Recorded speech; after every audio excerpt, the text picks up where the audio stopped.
함께 예배하는 모든 분들 가운데 이 말씀에 축복이 함께 하시기를 주님의 이름으로 축원합니다. 하나님은 모든 것이 합력하여 선을 이루어지게 일하시는 하나님이시라는 것입니다. 모든 것입니다. 자유의지를 가진 우리 인생이 만들어내는 것이 참으로 많지요. 하지만 그건 사실 쓸만한 것이 없습니다. 원망과 불평이 훨씬 우리가 만들어내는 것 중에 많습니다. 후회가 많지요. 못된 게 많지요. 못난 게 많지요. 그것이 저와 여러분이 사실 만들어내는 것들이다, 이렇게 말씀을 드릴 수 있습니다. 그런데 놀라운 것은 하나님께서 이 모든 것이 합력하여 선을 이루게 하신다는 것입니다. 그러니까 하나님께서 그것을 사용하신다는 것이죠. 무엇을 위해서요? 선을 위해서요. 그러니까 저와 여러분들을 향한 하나님의 뜻을 이루는 일에 바로 그것을 쓰신다는 것입니다. 우리는 늘 우리 인생을 볼 때에 두려움을 가지고 있습니다. 어떤 두려움입니까? 바로 그것은 내가 잘해야 복받고 못하면 벌받는다. 그러니까 내 인생에서 쓸만한 것은 잘한 것이야. 잘한 것만 내 인생에서 쓸모가 있어. 이런 생각을 우리는 늘 갖습니다. 못한 것은 우리 인생에 쓸모가 없다는 것이죠. 오늘 하루를 살아가면서도 우리가 전전긍긍하는 이유가 뭐냐면 쓸만한 것을 우리가 바로 행하며 살아가는 하루를 살아내기 위해서 우리가 전전긍긍합니다. 후회 없는 하루, 만족하는 하루, 제대로 살아낸 하루를 우리가 살기 위해서 전전긍긍하는 것 아니겠습니까? 우리의 삶에 후회가 없었으면 좋겠고, 못난 게 없었으면 좋겠고, 실패한 게 없었으면 좋겠고, 안 되는 일이 없었으면 좋겠고, 그게 오늘 하루에서 우리가 기대하고 바라는 것 아니겠습니까? 늘 우리는 그런 생각을 가지고 있죠. 그런데 주님께서 말씀합니다. 우리가 알거니와 하나님을 사랑하는 자, 곧 그 뜻대로 부르심을 입은 자들에게는 모든 것이 합력하여 선을 이룬다. 하나님께서 다 쓰신다. 이렇게 말씀하십니다. 다 쓰신답니다. 하나님은 다 쓰실 수 있답니다. 하나님은 하나님의 뜻을 이루기 위해서 우리가 가지고 있는 걸 다 쓰실 수 있다는 것입니다. 이게 얼마나 놀라운 일인지 모릅니다. 그래서 29절에 그렇게 말합니다. 그 선을 이룬다고 할 때 그 선이라는 게 뭐냐, 이렇게 우리가 궁금증을 갖는데 29절에 그 선을 이야기합니다. 하나님이 미리 아신 자들을 또한 그 아들의 형상을 본받기 위하여 미리 정하셨으니 이는 그로 많은 형제 중에서 맏아들이 되게 하려 하심이니라 라고 말씀합니다.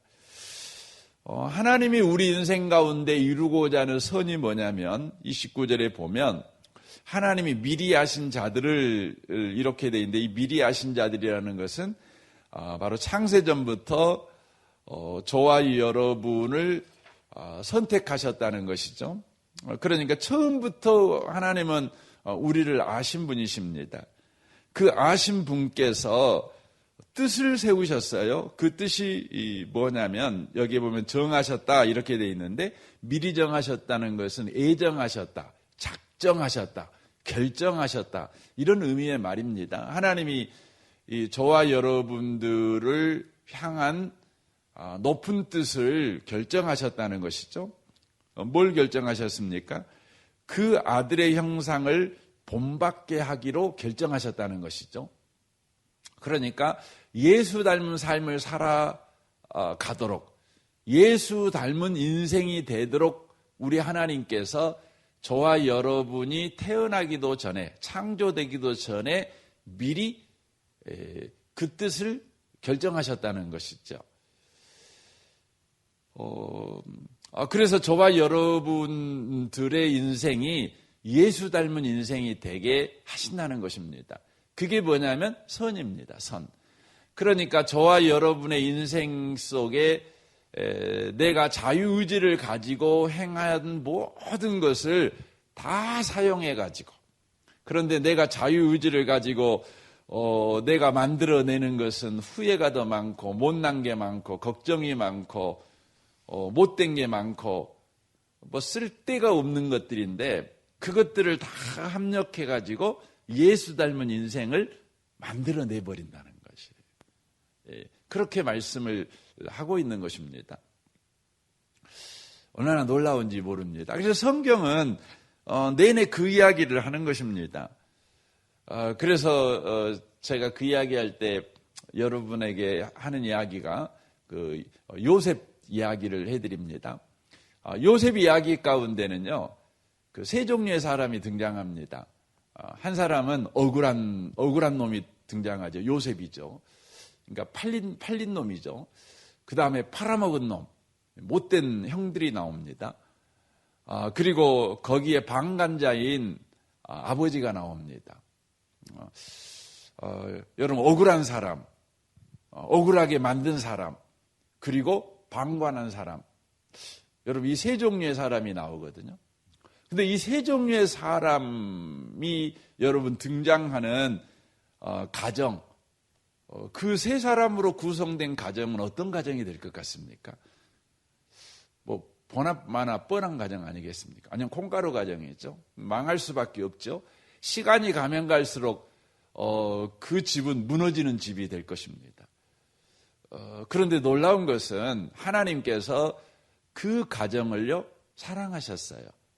그리고 그 가정을 우리 하나님이 외면하지 아니하시고 그 가정 속에 뛰어들어가셔서 일하셨죠.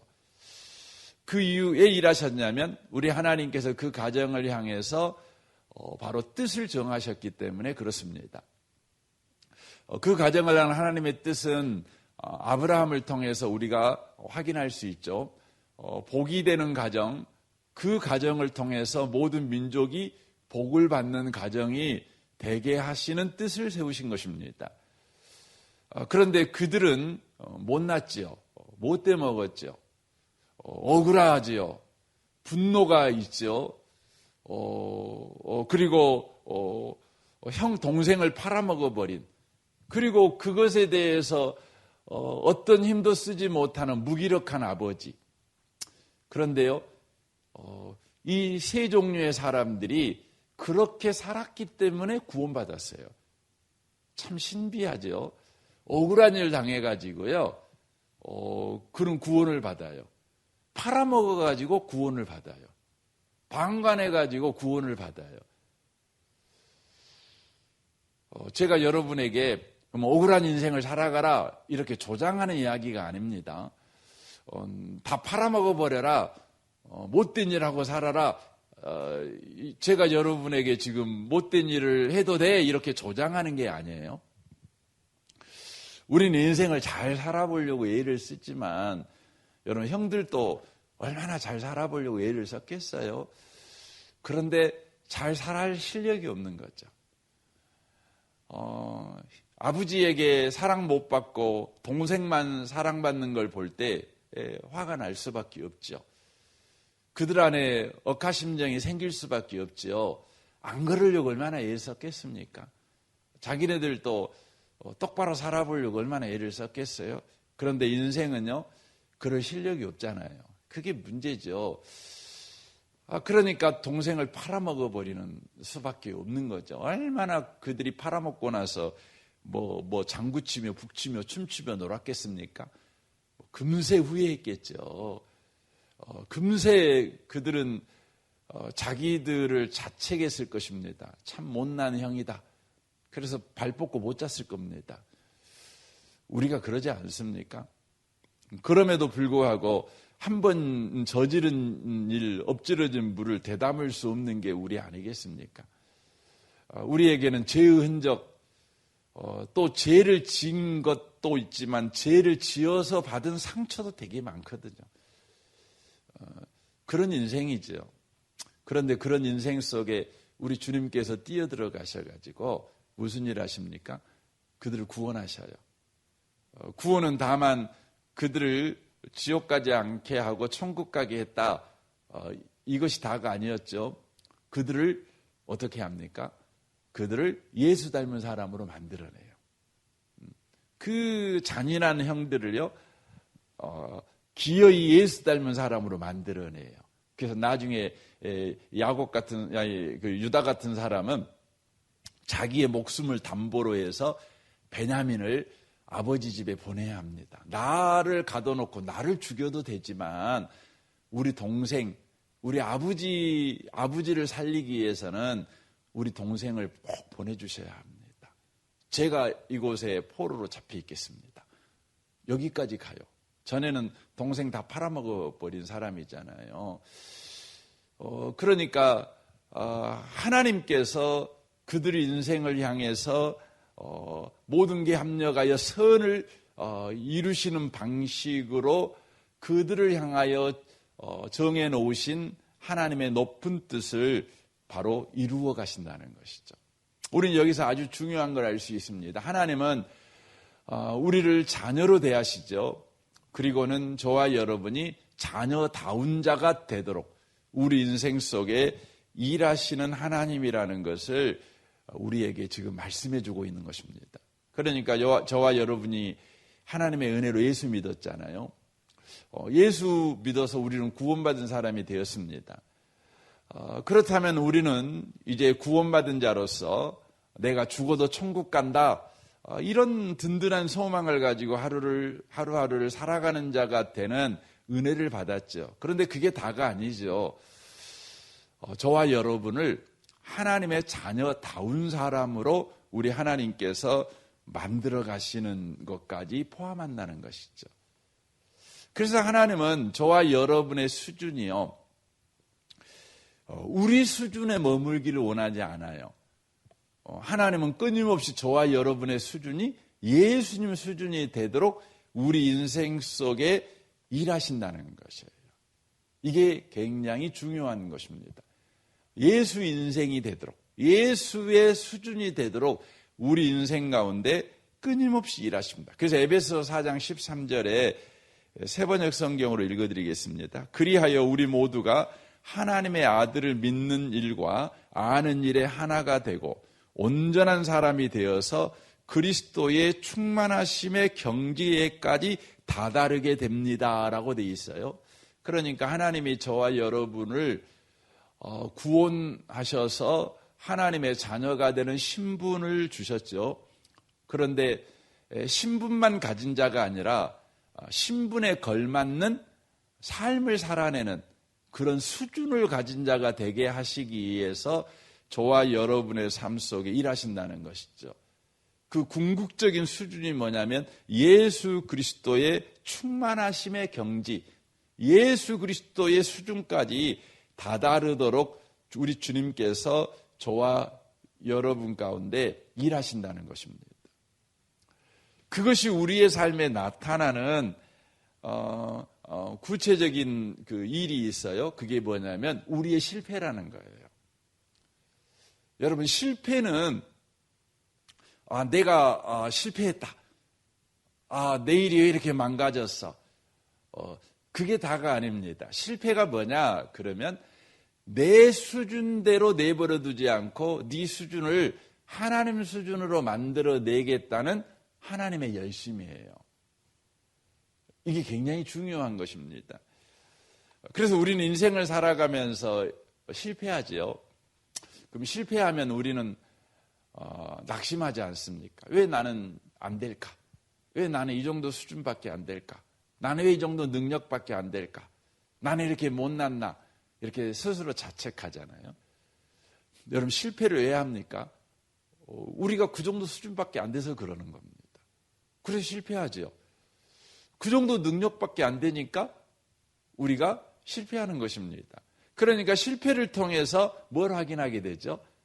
내 능력이 만들어내는 열매를 우리가 확인하게 되는 거죠. 내 실력이 만들어내는 열매가 이 정도밖에 되지 않구나, 이걸 확인하는 거예요. 그러면 저와 여러분은 즉시 뭘 붙잡아야 되겠어요? 내 능력을 여전히 붙잡으면 안 되죠. 하나님의 능력을 붙잡아야죠. 그렇지 않습니까? 여러분 실패했는데 계속 자기 능력을 의지해요. 계속 자기 열심을 의지해요. 실패했는데 그러면 여러분 결과는 또 어떻게 되겠어요? 결과는 또 실패하겠죠. 내 능력 갖고 실패했는데 계속 내 능력을 의지하겠대요. 그러면 여러분 그것이 바로 또 여러분 실패의 결과를 가져올 수밖에 없다고 하는 것이죠. 그래서 성경 잠언 26장 11절에 보면 개가 그 토한 것을 도로 먹은 것 같이 미련한 자는 그 미련한 것을 거듭 행하느니라 라고 말씀합니다. 개가 그 토한 것을 먹지요. 그런데 미련한 사람들이 그런다는 거죠. 여기에 미련하다는 말은 성경에서 언제나 미련하다, 어리석다 이 표현은 모두 다 하나님이 없다고 하는 사람들을 지칭합니다. 하나님이 없다.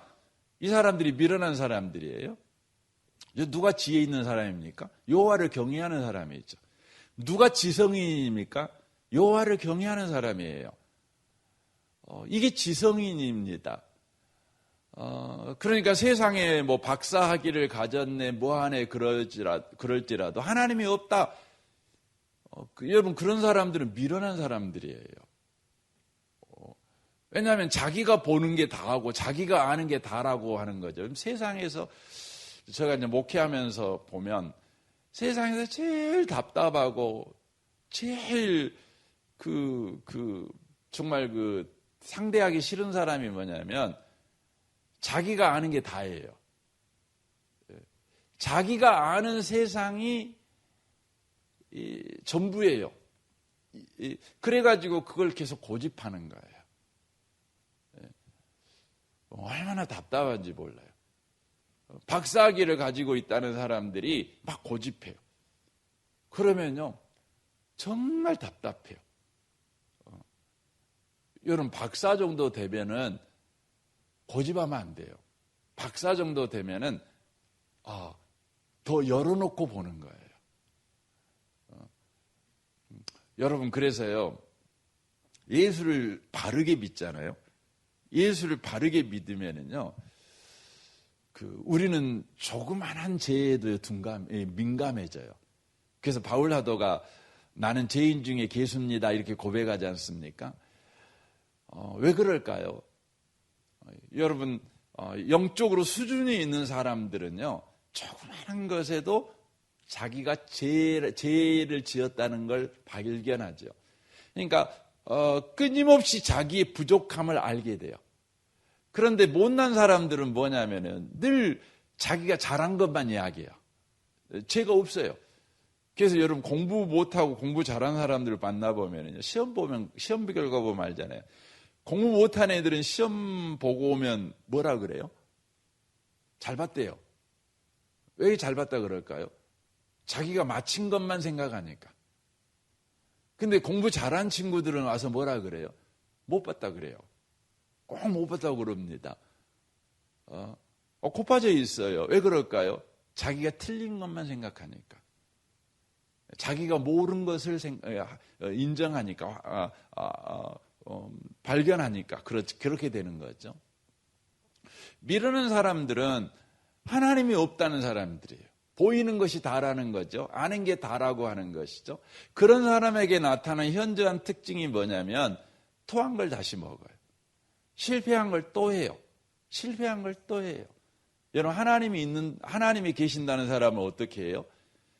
내 실력 갖고 실패했으면 내 실력 의지하지 않고 이제 하나님의 실력을 의지하죠. 하나님을 바라보는 것이죠. 그러니까 우리의 실패라고 하는 것은 내 수준을 확인하는 거야. 내 수준이 이 정도구나. 그러면 내 인생을 내 수준으로 살면 안 되겠네. 하나님 수준으로 살아야 되겠네. 하고 하나님 수준으로 들어가는 거예요.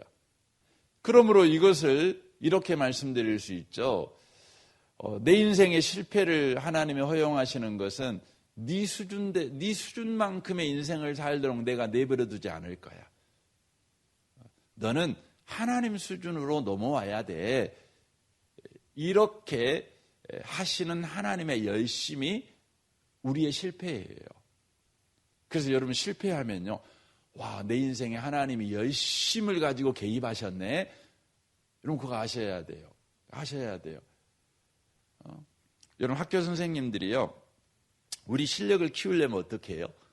어려운 문제네요. 어려운 문제. 그래서 여러분 이제 우리가 우리 수준이 어느 정도 되는지 확인해 보려면 이렇게 시험 문제를 내보잖아요. 처음에 쉬운 문제 내죠. 탁 맞춰요. 얘가 이 정도 수준이네. 그러면 얘 수준의 끝이 어딘가를 알아봐야지 하고 더 어려운 문제를 내봐요. 그럼 못 풀죠. 그러면 걔는 어떤 애예요? 그 정도 수준이죠. 그러면 선생님에게 이 아이를 어떻게 대해야 될 것인지에 대한 생각이 드는 거예요.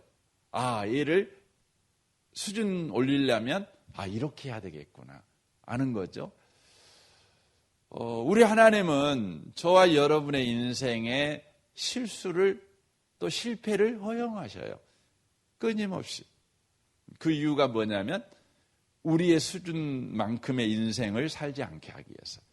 주님의 궁극적인 목적은 저와 여러분이 예수님 닮은 사람, 예수님으로 충만한 수준에 이르는 사람이 되게 하시는 것이기 때문에 저와 여러분이 우리 수준에 만족하는 걸 절대 우리 하나님은 내버려 두지 않으십니다.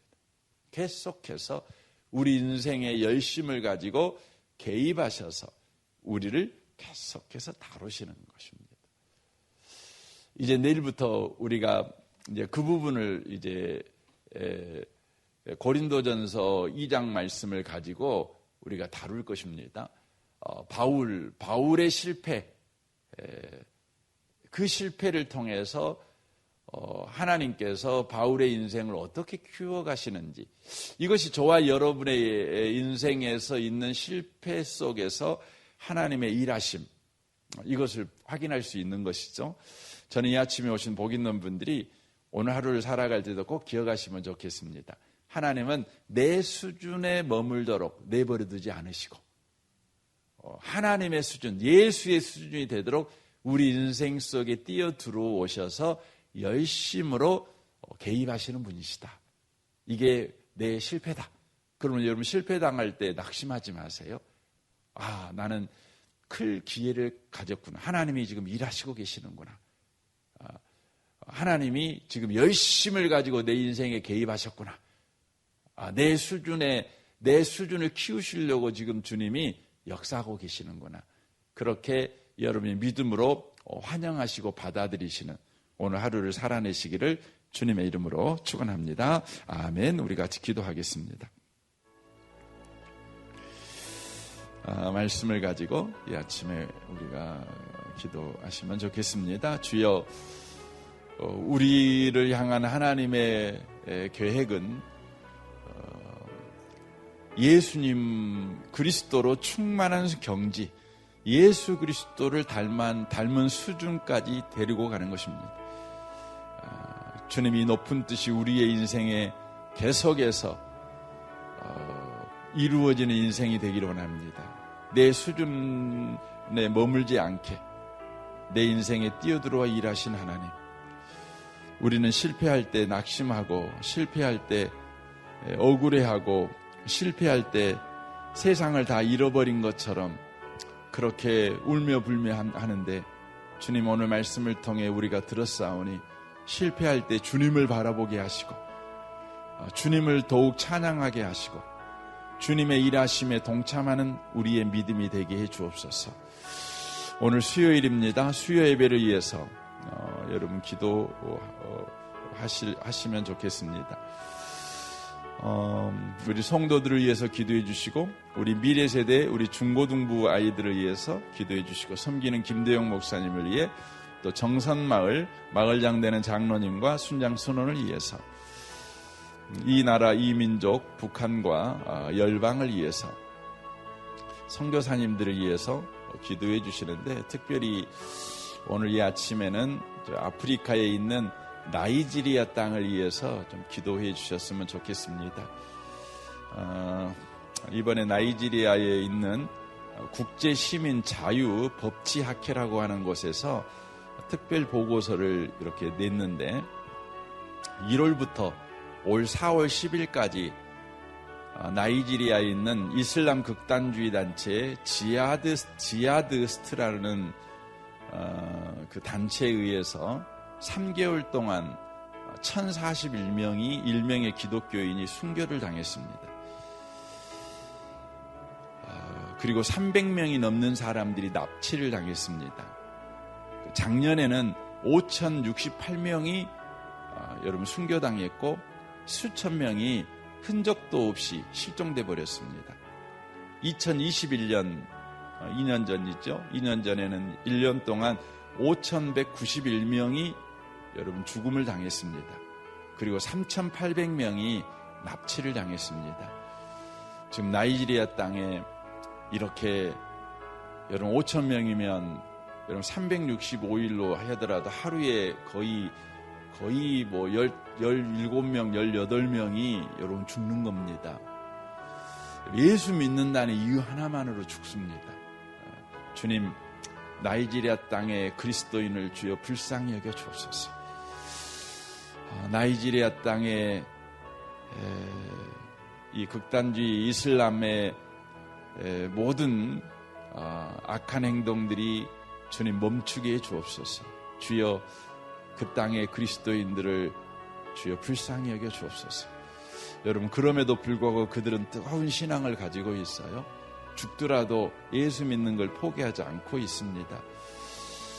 여러분, 이를 위해서 나이지리아 땅에 있는 전 북한에서 예수 믿는 사람들이 여러분 너무 고통받고 있잖아요. 그런데 이거 나이지리아는 북한도 뭐 말할 수 없이 심각하지만 나이지리아 땅도 너무너무 여러분 심각합니다. 여러분 이를 위해서 특별히 여러분 기도해 주시면 좋겠습니다. 우리 좋으신 주님께 이 아침에 통성으로 여러분 구하겠습니다. 기도하겠습니다.